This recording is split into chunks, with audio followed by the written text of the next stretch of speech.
এটা যতদিন বানবাসী মানুষের অসহায় বানবাসী মানুষ যতদিন পর্যন্ত সিলেটে একটা মানুষ কষ্ট পাবে ততদিন আমাদের সাহায্য ফুলকলি পরিবারের সাহায্য অব্যাহত থাকবে। আসসালামু আলাইকুম।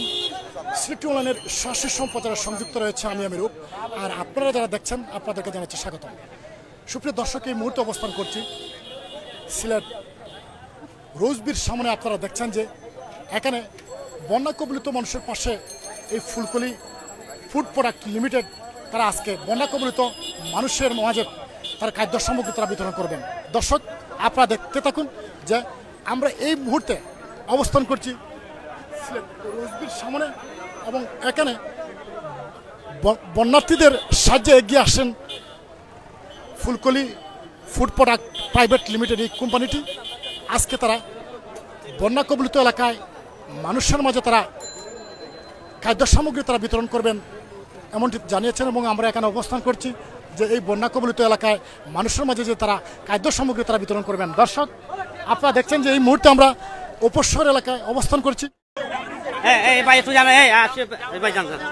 আসলে আমরা অত্যন্ত আনন্দিত হয়েছি এই কারণে যে সিলেটে বন্যা দুর্গত মানুষের মাঝে ত্রাণ নিয়ে আসলেন ফুলকলির চেয়ারম্যান এবং এখানকার যে স্টাফের লোকজন। এখানে আমরা দেখতে পাচ্ছি যে সিলেটে আমাদের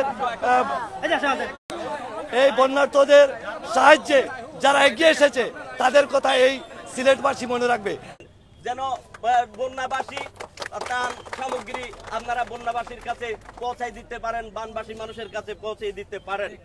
এরপর বন্যা পরবর্তী পুনর্বাসনের যে একটা কার্যক্রম চলবে, ফুলকলি পরিবার আমাদের এমডি মহোদয় ঘোষণা দিয়েছেন পুনর্বাসন কার্যক্রমে সর্বোচ্চ সহযোগিতা করবেন বলে তিনি প্রতিশ্রুতি দিয়েছেন।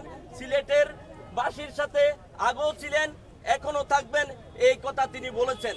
এরপরে যে কথাটি উনি বিশেষ করে জোর দিয়ে বলেছেন, এই মহামারীতে এই দুর্যোগে একক কারো পক্ষে এই বিপদ থেকে উত্তরণ করা সম্ভব নয়।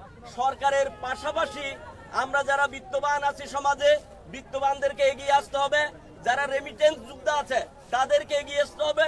সর্বোপরি সব বাংলাদেশের সকল মানুষ যদি এগিয়ে আসে তাহলে সম্ভব এই বন্যা কবলিত মানুষের উত্তরণের, বন্যা কবলিত মানুষকে রক্ষা করা সম্ভব।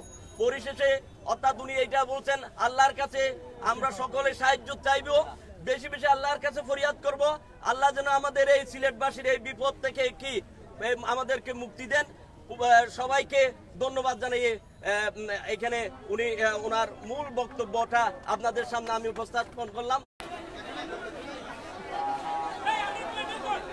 সুপ্রিয় দর্শক, আপনারা ভালো থাকুন, সুস্থ থাকুন, এবং এই মুহূর্তে আমরা বিদায় নিচ্ছি। পরবর্তী কোনো একটি লাইভে আপনাদের আমন্ত্রণ জানিয়ে বিদায় নিচ্ছি। আসসালামু আলাইকুম।